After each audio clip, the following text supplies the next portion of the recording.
Hello everyone, welcome to my channel. आज हम इस वीडियो में सीक्वेंस रूल के बारे में डिटेल में डिस्कस करेंगे, जो कि एक बहुत ही इंपॉर्टेंट कॉन्सेप्ट है ऑर्गेनिक केमिस्ट्री से रिलेटेड। सो सीक्वेंस रूल क्या होता है, इसका बेसिक कॉन्सेप्ट एंड इसके जो इंपॉर्टेंट रूल्स हैं। मेनली 3 रूल्स होते हैं सीक्वेंस रूल में। सो इन 3 रूल को हम एग्जाम्पल के साथ डिटेल में समझेंगे। साथ ही साथ आपको ये नोट्स प्रोवाइड करूंगा, जो आपके सेमेस्टर एग्जामिनेशन के लिए बहुत ही हेल्पफुल होगा। आप इस नोट्स को अपने एग्जामिनेशन में डायरेक्ट अप्लाई कर सकते हैं। सो सीक्वेंस रूल क्या होता है, सबसे हम पहले डिस्कस करते हैं। सो सीक्वेंस रूल को CIP रूल भी कहा जाता है, because this rule is developed by Cahn Ingold Prelog to designate configurations of system. So basically sequence rule जो है, इसको 3 वैज्ञानिक कॉर्न, इनगोल्ड एंड प्रीलोग तीनों ने जो है इस रूल को दिया था। इसके कारण ही इसे जो है CIP रूल भी कहा जाता है। CIP रूल कहा जाता है सीक्वेंस रूल को। सो इस प्रकार से सीक्वेंस रूल का बेसिक क्या है? Okay, so the 4 different group attached to the chiral carbon atom are assigned a priority or order of precedence 1 2 3 4 on the basis of sequence rule. So basically sequence rule का basic concept समझने के लिए आपको एक बहुत ही important concept समझना होगा।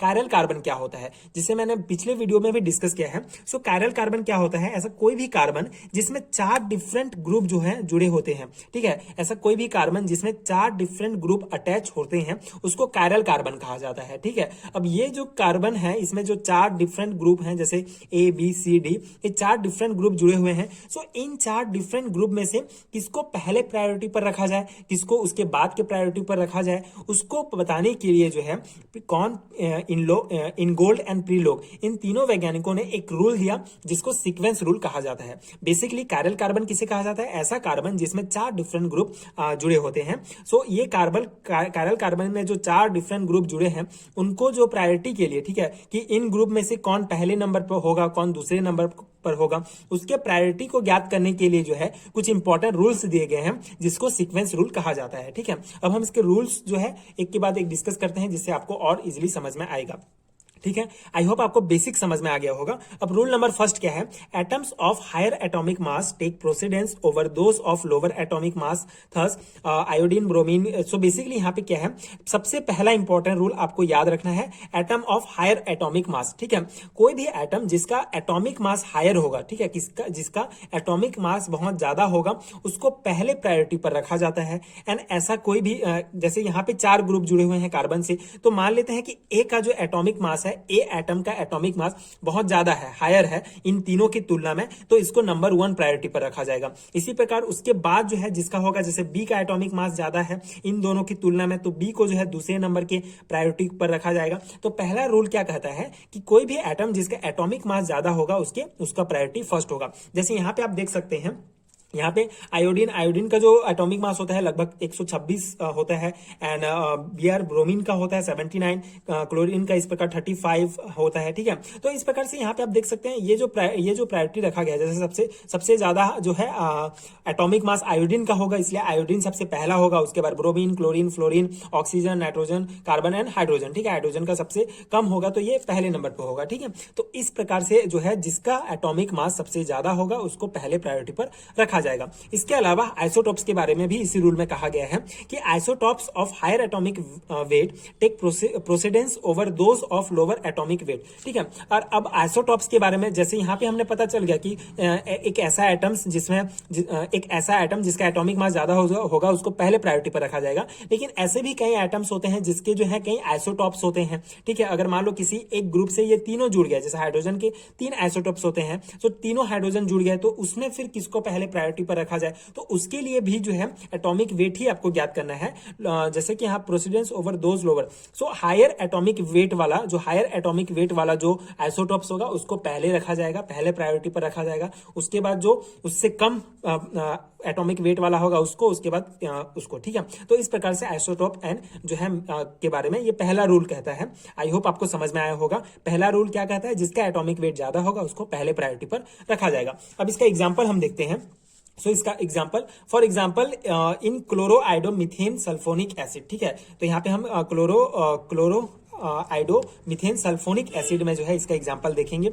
ये स्ट्रक्चर है क्लोरो आइडो मीथेन सल्फोनिक एसिड का। तो यहाँ पे आप देख सकते हैं ये कायरल कार्बन है। कायरल कार्बन कैसे पता चला? क्योंकि यहाँ पे 4 डिफरेंट ग्रुप जुड़े हुए हैं, ठीक है। ये iodine, chlorine, hydrogen and sulpho group यहाँ पे जुड़े हुए हैं। अब यहाँ पे किसको पहले प्रायोरिटी पर रखा जाएगा, इसके लिए कैसे करेंगे, यहाँ पे हम देखेंगे एटॉमिक वेट सबका, ठीक है। तो यहाँ पे एटॉमिक वेट आप देख सकते हैं, आयोडीन का atomic weight 126 sorry, and chlorine का एटॉमिक वेट कितना होगा? 35, ठीक है। हाइड्रोजन का तो 1-2 ही होगा, ठीक है। लेकिन ये जो सल्फर है इसका देखिए, अब यहाँ पे जो है सिर्फ सल्फर का हमको देखना है, ठीक है। यहाँ पे जो पहला वाला जो एटम होगा उसको ही देखना रहता है। तो क्योंकि यहाँ पे अगर क्लोरीन के साथ कोई एक और एटम जुड़ा होता, ठीक है, तो हम फिर सेकंड में पहुंचते। लेकिन यहाँ पे सब में तीनों ग्रुप में है, 3 जो ग्रुप है ये एक एक एटम ही है, तो यहाँ पे भी हम एक एटम को ही कंसिडर करेंगे, ठीक है। तो इस प्रकार से सल्फर का 32 होता है। तो अब यहाँ पे कैसे होगा, किसका सबसे ज्यादा हुआ? यहाँ पे आयोडीन का सबसे ज्यादा हुआ, तो उसको नंबर 1 प्रायोरिटी पर रखेंगे, ठीक है। उसके बाद सेकंड सबसे ज्यादा किसका है? सल्फर का हमारा 32 होता है, क्लोरीन का 35 होता है, ठीक है। इसके बाद हम क्लोरीन रखेंगे, ठीक, सीक्वेंस जैसे आयोडीन, उसके बाद क्लोरीन का नंबर सेकंड सीक्वेंस पर होगा, क्योंकि आयोडीन के बाद सबसे ज्यादा एटॉमिक वेट क्लोरीन का है। उसके बाद सल्फर का है, तो ये नंबर 3 पर होगा, ये नंबर 4 पर होगा। तो इस प्रकार से ये जो सल्फोनिक एसिड है इसका सीक्वेंस रूल क्या है, इस प्रकार से आयोडीन, क्लोरीन, सल्फर और हाइड्रोजन, ठीक है। तो इस प्रकार से ये आप ज्ञात कर सकते हैं क्लोरो आइडो मीथेन सल्फोनिक एसिड में एग्जांपल दे सकते हैं। सो जनरली ये जो है थ्योरी एग्जामिनेशंस में आते हैं ये टॉपिक्स। सो अगर आपके बीएससी एमएससी लेवल के थ्योरी एग्जामिनेशंस में आते हैं कि what is sequence rule, example देके आपको रूल समझाना है, तो इस प्रकार आप एग्जांपल को डायरेक्टली लिख के जो है समझा सकते हैं। एंड कभी कभी ऑब्जेक्टिव टाइप्स क्वेश्चंस में भी आ सकता है, कोई भी एक स्ट्रक्चर रहेगा, इसका सीक्वेंस रूल्स के हिसाब से जमाइए या ऑप्शन में टिक करना होगा, तो इस प्रकार से आप ज्ञात कर सकते हैं, ठीक है। अब हम सेकंड रूल डिस्कस करते हैं कि ये तो पहला रूल खत्म हो गया। अब सेकंड रूल क्या कहता है, ठीक है। इफ द अगर मान लो अगर कोई भी ऐसा स्ट्रक्चर दिया गया है, फर्स्ट रूल से अगर आप डिटरमाइन नहीं कर पा रहे हैं उसके सीक्वेंस को, तो सेकंड रूल आपको देखना होगा, ठीक है। 3 मेन रूल दिए गए हैं। सो सेकंड रूल क्या है, if the 2 atom attach to the chiral carbon atom are the same compare to the atom attach next to each of this first atom, for example butyl chloride, ठीक है। तो यहाँ पे आप simple सा second rule को समझने के लिए एग्जाम्पल देख सकते हैं ब्यूटाइल क्लोराइड का। अब ये ब्यूटाइल क्लोराइड में 4 डिफरेंट ग्रुप जुड़े हुए हैं, जैसे कि यहाँ पे आप देख सकते हैं ये हमारा हाइड्रोजन जुड़ा हुआ है, क्लोरीन जुड़ा हुआ है और यहाँ पे आपका methyl group and ethyl group, ठीक है। ये एथिल ग्रुप एंड ये मेथिल ग्रुप जुड़े हुए हैं। तो अब यहाँ पे आपको कैसे सीक्वेंस में जमाना होगा, क्योंकि यहाँ पे आप देख सकते हैं यहाँ पे हाइड्रोजन डिफरेंट है, क्लोरीन भी डिफरेंट है, लेकिन यहाँ पे जो कार्बन है, ये जो बीच का जो कायरल कार्बन है, ये इस कार्बन से जुड़ा है एंड ये भी इस कार्बन से जुड़ा हुआ है। अब दोनों कार्बन सेम हो गए, तो यहाँ पे इस स्थिति में आपको क्या करना होगा, यहाँ पे हाइड्रोजन का फिर देखना होगा, ठीक है। सेकंड अगर पहले में डिटरमाइन नहीं कर पाते हैं पहले एटम से, तो दूसरे एटम को कंसीडर करना होता है। तो यहाँ पे अगर हम देखें इसको तोड़ेंगे, ठीक है, तो अगर हम मेथिल ग्रुप को तोड़ेंगे तो क्या हो जाएगा, सी हो जाएगा, सी के बाद एच है एंड फिर एच एंड फिर एच, तो इस प्रकार से इसको होगा। अब ये एथिल ग्रुप को करेंगे तो पहले सी से एक एच जुड़ा है, फिर यहाँ पे एक एच, उसके बाद जो थर्ड आइटम है इसका ये कार्बन है, ठीक है। यहाँ पे आप देख सकते हैं इस प्रकार से इसको तोड़ेंगे, 4 हम कंसिडर करेंगे, क्योंकि यहाँ पे अगर कार्बन सेम हो गया, हाइड्रोजन सेम हो गया, फिर हाइड्रोजन सेम हो गया, और इसका तीसरा जो आइटम है ये हाइड्रोजन है एंड इसका तीसरा आइटम जो है ये कार्बन है। तो इस प्रकार से हम इसका फिर जो है मॉलिक्यूलर वेट निकालेंगे एंड इसको जो है प्रायोरिटी बेस पर जो है इसको नेम दे देंगे। जैसे कायरल कार्बन से सबसे ज्यादा यहाँ पे जिसका एटॉमिक वेट होगा ये होगा क्लोरीन का, ठीक है। यहाँ पे क्लोरीन का एटॉमिक वेट ज्यादा होगा तो इसको फर्स्ट प्रायोरिटी देंगे, ठीक है। एंड सेकंड जो है यहाँ पे आप देख सकते हैं कार्बन, फिर हाइड्रोजन, फिर कार्बन, तो यहाँ पे कार्बन का ज्यादा ही एटॉमिक वेट होगा, तो सेकंड प्रायोरिटी पर जो है ये हमारा जो है होगा C2H5 होगा, that is ethyl group. And इसके बाद थर्ड प्रायोरिटी पर होगा ये CH3 मेथिल ग्रुप एंड उसके बाद जो है ये हमारा हाइड्रोजन होगा। तो इस प्रकार से जो है आप इसको जमा सकते हैं सीक्वेंस रूल में, ठीक है। बेसिकली आपको जो है एक एक एटम कंसीडर करना होता है इस रूल के लिए, ठीक है। जैसे सी कंसीडर करेंगे पहले, दोनों का सी, दोनों का एच सेम है, फिर दोनों का एच सेम है, फिर इसका एच है लेकिन इसका कार्बन है। अब कार्बन और हाइड्रोजन के बीच आप देख सकते हैं कि किसका जो है ज्यादा है एटॉमिक वेट, उस अकॉर्डिंग आप इसको प्रायोरिटी दे सकते हैं। तो कार्बन का ज्यादा है तो ये सेकंड प्रायोरिटी में आ जाएगा एंड हाइड्रोजन का उससे कम है तो ये थर्ड में आ जाएगा एंड हाइड्रोजन सिर्फ यहाँ पे एक अकेला एटम है जिसका जो है इसका, तो इस प्रकार से ये इसका प्रायोरिटी लास्ट में होगा, ठीक है। तो इस प्रकार से सेकंड रूल आप जो है ये है कि इस प्रकार के अगर स्ट्रक्चर आपके आते हैं तो ये सेकंड रूल को अप्लाई करके आप सीक्वेंस रूल जमा सकते हैं।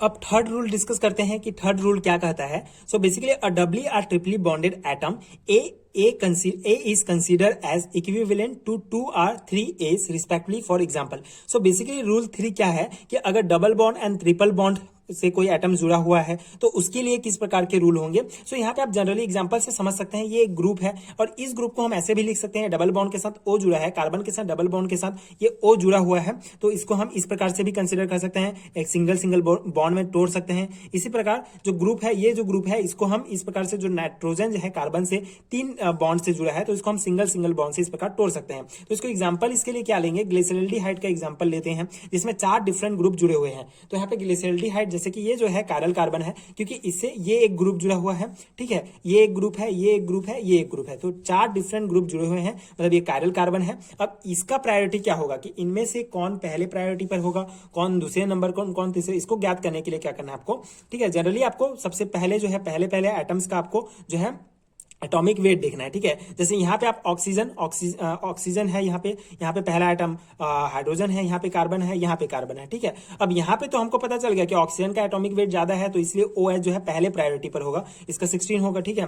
अब यहाँ पे हाइड्रोजन का जो है 1 है तो ये लास्ट में 4th प्रायोरिटी पर होगा। अब यहाँ पे भी कार्बन है, यहाँ पे भी कार्बन है, अब क्या करना है हमको, अब सेकंड नंबर का जो एटम है उसको कंसिडर करना है। तो यहाँ पे क्या है हमारा CH है, ठीक है, इसका सेकंड नंबर का जो है H है एंड इसके सेकंड नंबर का जो है O है, ठीक है। यहाँ पे ऐसे करके जो है यहाँ पे जब इसको तोड़ देंगे, ऑक्सीजन को तोड़ेंगे तो ये नीचे ऑक्सीजन हो जाएगा, उसके बाद जो यहाँ पे भी ऑक्सीजन रहेगा, ये हाइड्रोजन जुड़ा हुआ है। तो यहाँ पे जो सेकंड नंबर जो जुड़ा हुआ होगा CHO में जो है सेकंड नंबर का जो एटम होगा ये ऑक्सीजन होगा, ठीक है। तो यहाँ से ही हमको पता चल जाएगा, यहाँ पे कार्बन कार्बन सेम हो गया, कार्बन सेम है, हाइड्रोजन सेकंड नंबर का है, इसका ऑक्सीजन सेकंड है। अब हाइड्रोजन और ऑक्सीजन में एटॉमिक वेट किसका ज्यादा होगा, ऑब्वियसली ऑक्सीजन का एटॉमिक वेट ज्यादा होगा, तो इसीलिए यहाँ पे हमारा सेकंड प्रायोरिटी वाला जो ग्रुप होगा ये होगा हमारा CHO, ठीक है, सेकंड प्रायोरिटी वाला। और फर्स्ट प्रायोरिटी वाला ये OH होगा एंड उसके बाद थर्ड प्रायोरिटी में होगा CH2OH एंड उसके बाद हाइड्रोजन 4th प्रायोरिटी में।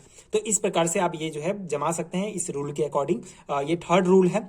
सो आई होप आपको समझ में आया होगा। बेसिकली ये मेन कॉन्सेप्ट है इसका, ये तीनों रूल आपको ध्यान में रखने हैं। इसको आप जनरली आपके जो है ये थ्योरी एग्जामिनेशंस में आएगा तो भी आप ये अप्लाई कर सकते हैं, ये रूल्स लिख सकते हैं एंड ये जो है इसके एग्जांपल दे सकते हैं। अगर आपको ऑब्जेक्टिव बेस्ड क्वेश्चन में भी आएगा तो अगर आप ये रूल्स ध्यान रखते हैं तो आप जनरली बहुत इजीली इसको जो है बना सकते हैं। सो ये था सीक्वेंस रूल, जिसे CIP रूल भी कहा जाता है। बेसिकली आपको स्टीरियोकेमिस्ट्री के यूनिट में ये टॉपिक मिल जाएगा जो बहुत इंपॉर्टेंट है सेमेस्टर एग्जामिनेशंस के पर्सपेक्टिव से हो या थ्योरी एग्जामिनेशंस के लिए, ठीक है, BSc एंड MSc लेवल के एग्जामिनेशंस के लिए। सो आई होप आपको समझ में आया होगा एंड आपके एग्जाम के लिए ये यूजफुल रहा होगा। अगर आपको इसका PDF चाहिए तो आपको नीचे डिस्क्रिप्शन बॉक्स में